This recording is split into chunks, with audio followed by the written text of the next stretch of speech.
Good evening and welcome to True Dugman Encounters. I'm your host, Marvin Allen. If you or anybody that you've known have had a sighting or encounter and would like for me to share it on my channel, then please contact me. I would love to hear from you. Don't forget to like, comment, and share. Like, comment, and subscribe. And for those, if you do have encounter and you would like to send it to me, you can send it at my email address. That's Hezekiah Allen 8318 at gmail.com. That's Hezekiah Allen 8318 at gmail.com. I hope everybody enjoyed their Halloween. We coming to the end. Getting ready to go into a new year. I've been busy, collecting encounters because I like to get enough. So when I do upload it, I'll have enough for you, for y'all to listen to. We can go on for days talking about this one cryptid that everybody is fascinated over. And that's Dugman. What are they? Where they come from? I push so many questions out there when it comes to that cryptid, because we know little about it. We don't know a lot about this cryptid. But you got some people out there that's experts and, they know everything. So they think. But we still got to do a lot of more research on this cryptid to find out what it really is. I don't think they should be hunted down and killed just to prove something. I don't think that.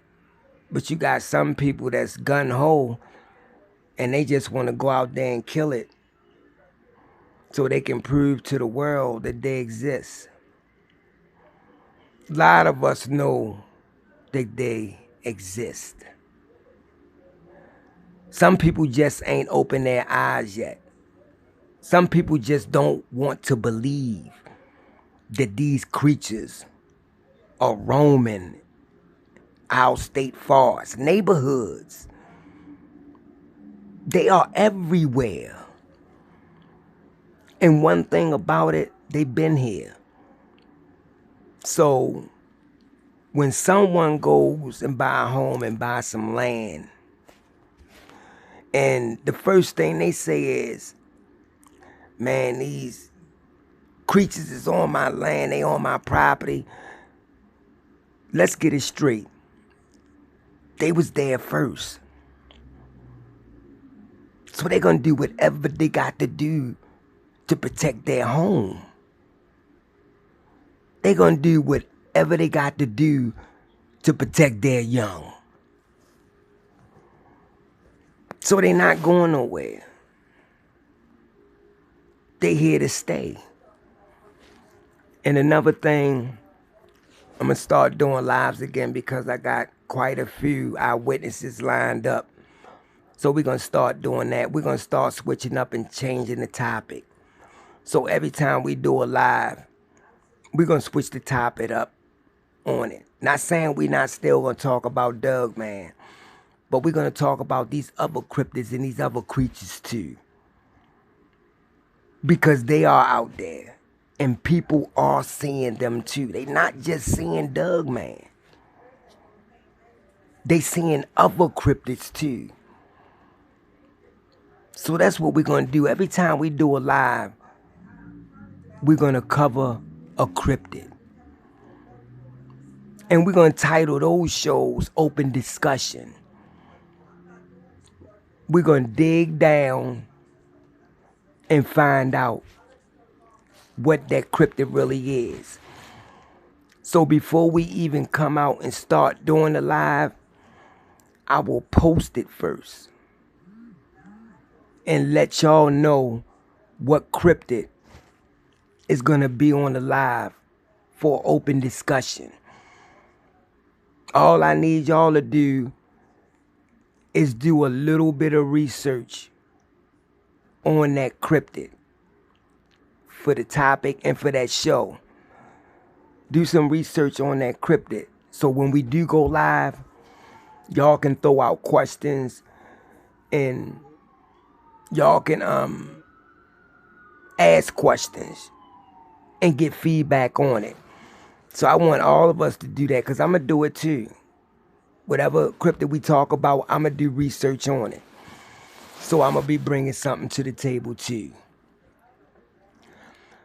Now, before I get in this encounter right here, I'm going to let y'all know how some people are. Some people won't tell you what's going on just to make some money. They won't tell you the dangers that you're getting into because they only worried about one thing, and that's the money. As you all know, anonymity means a lot, and I breaks that for no one. So without further ado, let's jump right into this encounter. Now this encounter right here, I'm going to tell you where it's from, but I'm not going to tell you the town. This encounter right here happened in Clayton, North Carolina. And my eyewitness said that him and his wife was looking, to rent a house. So they looking through the papers and stuff like that, and a friend had called them one day and told them that he knew somebody that was renting out a house. So he calls the guy, tells him, you can come out and look at it. So that's what he do. So he gets up, get himself together one morning, and he drives out there to see the house and the property. So he driving. As he driving, he noticed several posters on poles of missing animals. But he never paid it attention.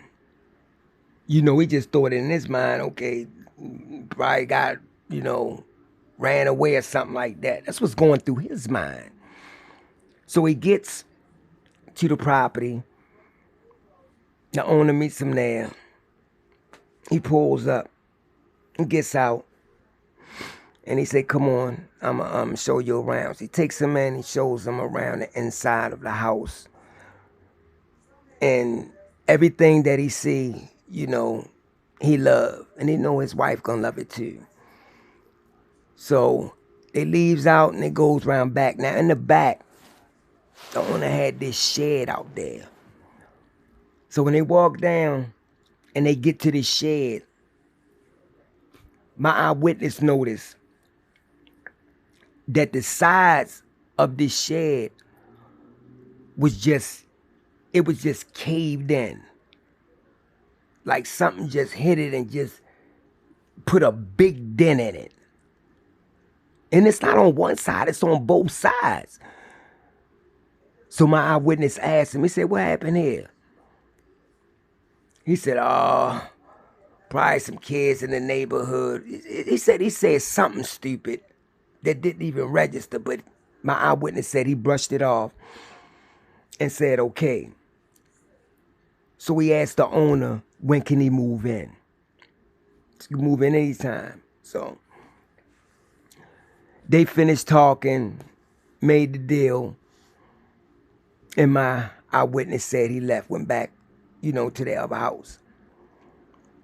So he said about 2 weeks After they get, you know, everything and paperwork, all that stuff done, they moves in. So when they move in, the husband say, I'm gonna go outside and I'm gonna walk around. So the husband say he goes out and he starts, to walk around the house. When he walk around the house, he goes back to the front. Now mind you, the front just across the road is nothing but woods. Woods as far as the eye can see.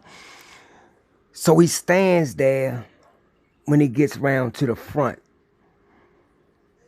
And he looks over. And when he looks over, he said it looked like he saw a dark shadow just fly right past these trees. But he said it was like a blur because it was so fast. And he said to himself, what the? So he brushed it off and he went back in the house. So they sitting down and they eating dinner. So the wife tell him, don't forget to take him outside so he can use the bathroom, because they had a dog. So he takes him out, walks around, sniffing, urinate a little bit. He say, but he would stop constantly and look over in the wood line. And his ears would twitch. They would go up and then go back a little bit. And he was like, boy, you okay? Then he would snap out it, walk around. But he would stop and do the same thing again. So my eyewitness say, what you see over there, boy? My eyewitness say he looks over there, but he don't see nothing. So after the Doug finished taking care of his business, he goes back in the house. It goes in the house, wife and the husband goes to bed. They goes in there and they lay down. The wife falls asleep. Husband is still up. He said while he was up looking at TV,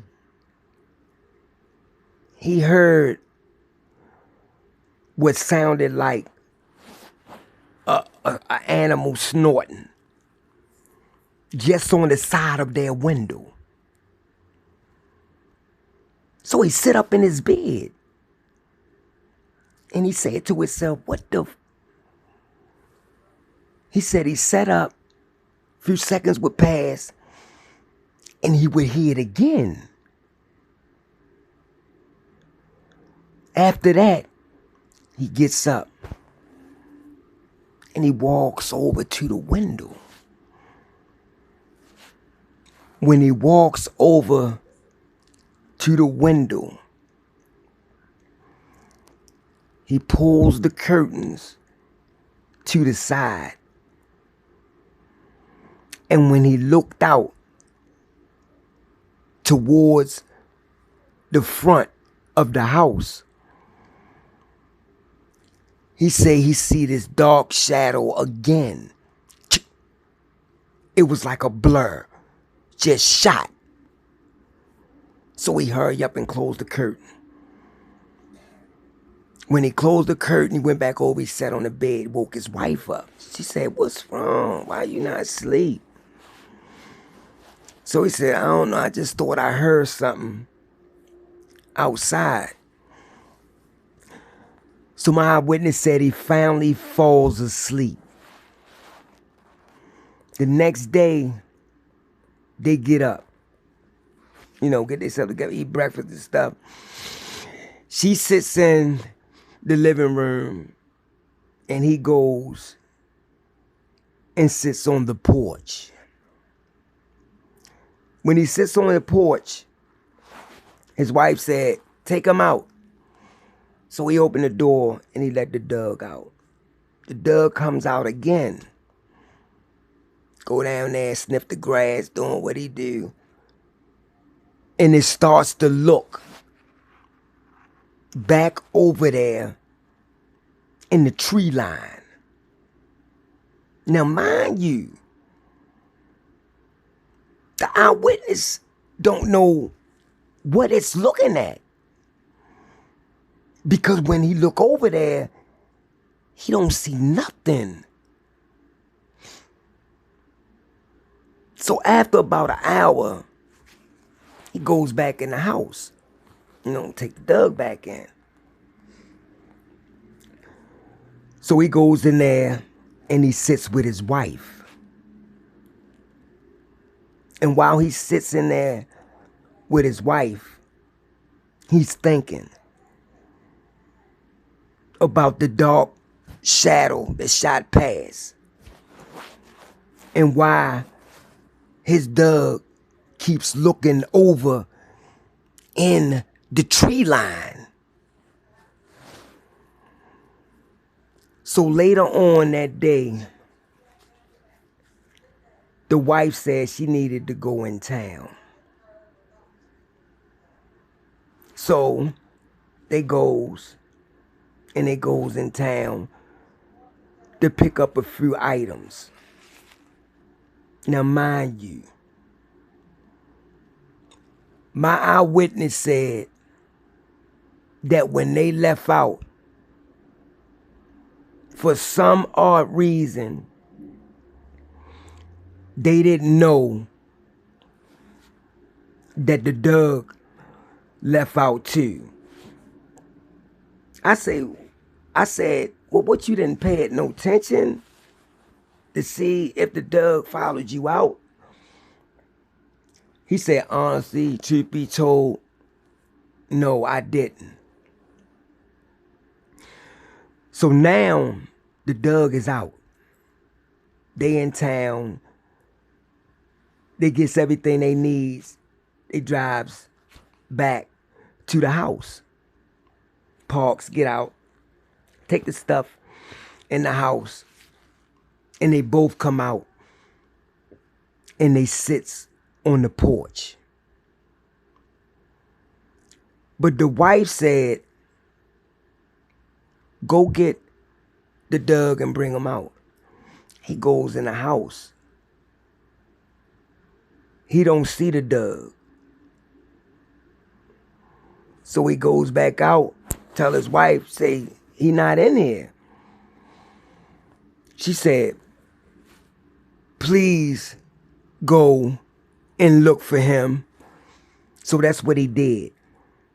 He started to walk around the house.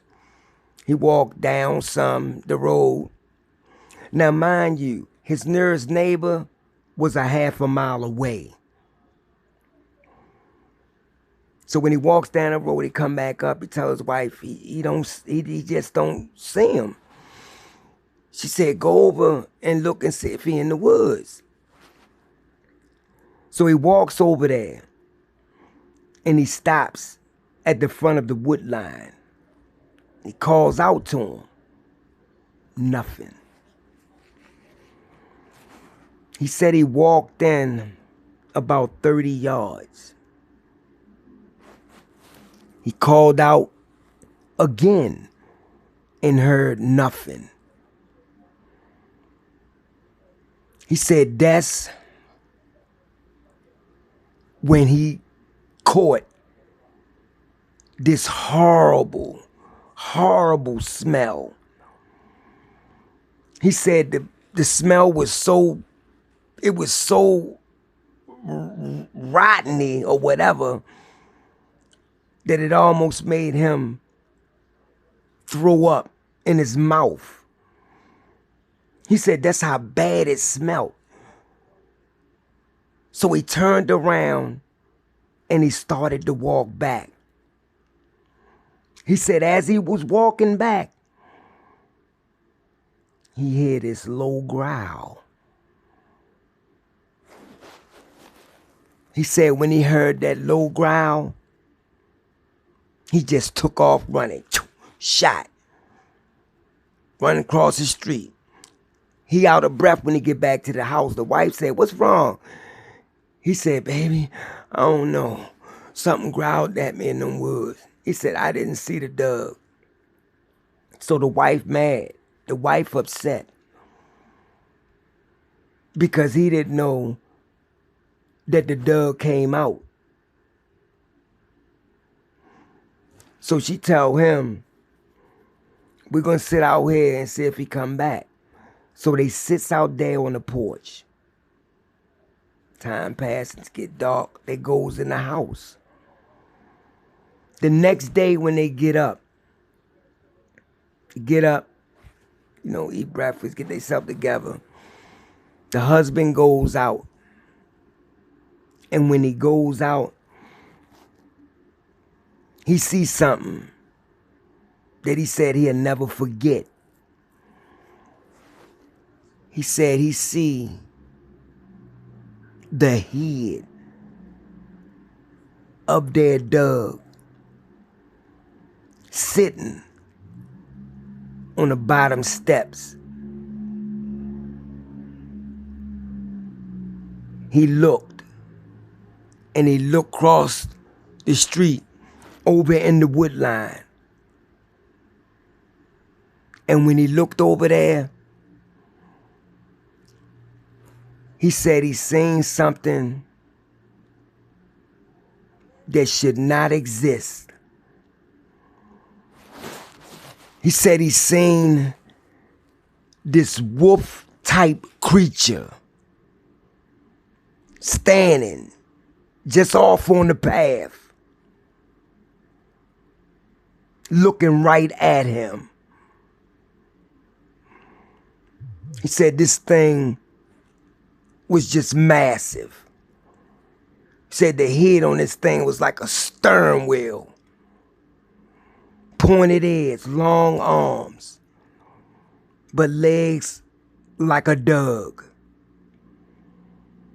He said it stood there on that path. He opened the door and he called his wife. He said, "Baby, come here." His wife gets up. She goes out. He said, "Look." And she said, "What the is that?" He said, "I don't know." He said it looked like a werewolf or something. I don't know, but that thing should not exist. So they sit there and they look at this creature for about a minute. He said that's when the creature turned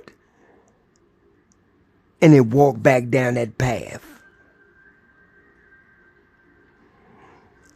Later on that night, they in the bed. The wife falls to sleep again. The husband said about 3 in the morning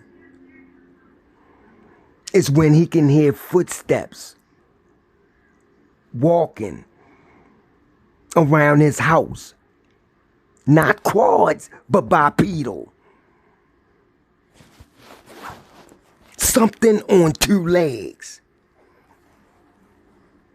Now he know what it is.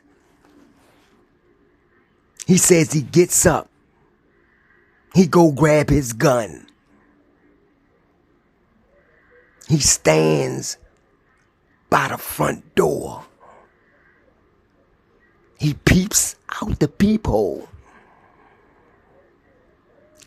And he sees this creature come around and it stopped. It stopped right in the front. And it turned and it looked like it knew where this man was at. He said then it showed its teeth. All of them. Because he said it looked like it had too many and all of them was sharp.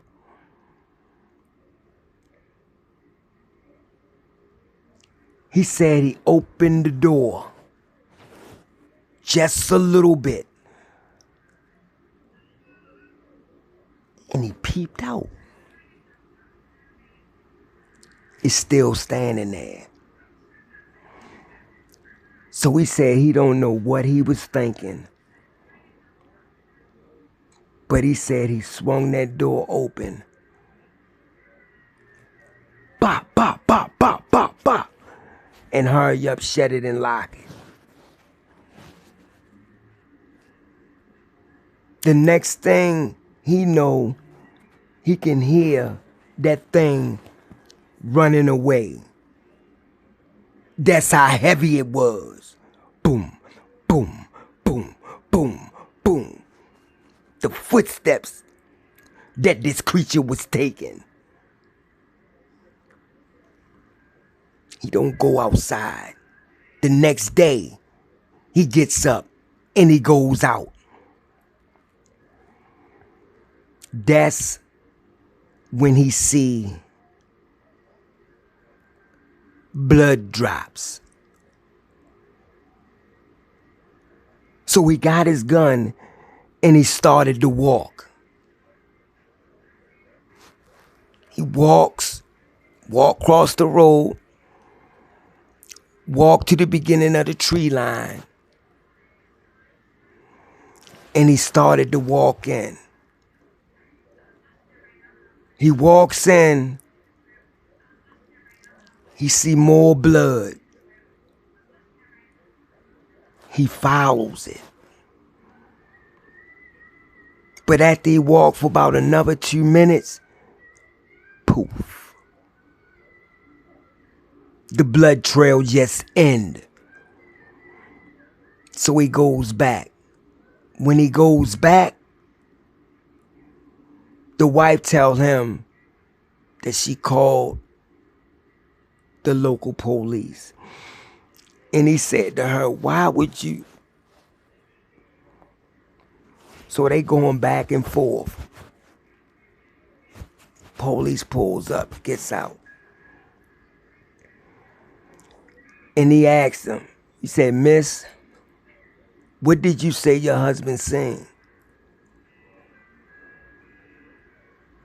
The husband said, I didn't see nothing.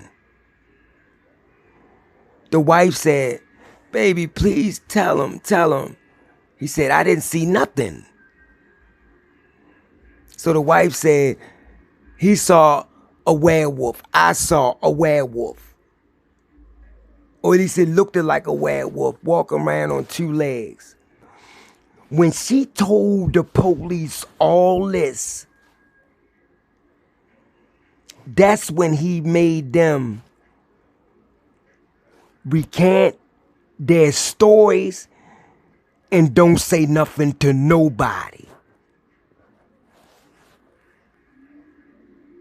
And the lady said, why? He said, look, you didn't see what you saw. You saw a coyote. He actually made the wife repeat what the F he said. And then he left. See, that's the problem. When you see something and you try to tell the police these things, then they threaten you. They threaten your family. And it don't make no sense. But that's what's in his encounter. And I hope you like it. And I'm going to go ahead and upload this and get ready for the next one. And I'm out.